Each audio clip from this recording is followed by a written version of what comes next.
Well, another story that we are tracking on Capitol Hill is the fallout following reports of a suspected Chinese spy's attempts to target local and national politicians between 2011 and 2015. As first published by Axios, one of the presumed female spies' alleged targets during that time was California Congressman Eric Swalwell, who currently sits on the House Intelligence Committee. We should note that Swalwell has not been accused of any wrongdoing. Joining me now to talk more about this is Gordon Chang, author of The Coming Collapse of China. Gordon, welcome back. Always good to be with you. What more do we know about this suspected female spy named Christine Fang, or Fang, and how she operated? Well, she tried to operate through politicians at both high and low levels in California.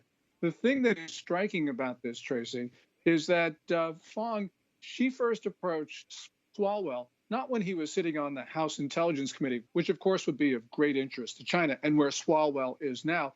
She first approached him when he was a council member in Dublin City, California, which means that China is targeting young politicians throughout the United States and hoping that they become successful, they become more influential. And that shows you the magnitude of China's influence campaign against the United States. And by the way, this is not just against 435 members of Congress or 100 senators or the president of the United States. They're going after all institutions, media, educational, NGOs, foundations, you name it. Well, Gordon, this sort of targeting of, the elected officials and cultivating these relationships really drives home the premeditated nature of this kind of threat from the Chinese government. You touched on it. Can you talk a little bit more about that? Well, for decades, China has realized that it needs the United States. It needs money, it needs technology, it needs know-how. And they also understand that they've got to buy off the political class. And we saw a little bit about this in that video dating from November 28th, which was essentially a Chinese professor in Beijing from Renmin University bragging in front of an audience in Shanghai, which was broadcast throughout China. This is Di Dongsheng.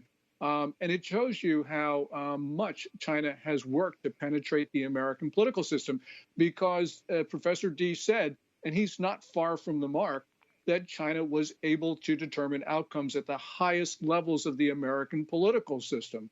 So this is a warning to us about China's penetration of the United States. And indeed, we see this across the world as well.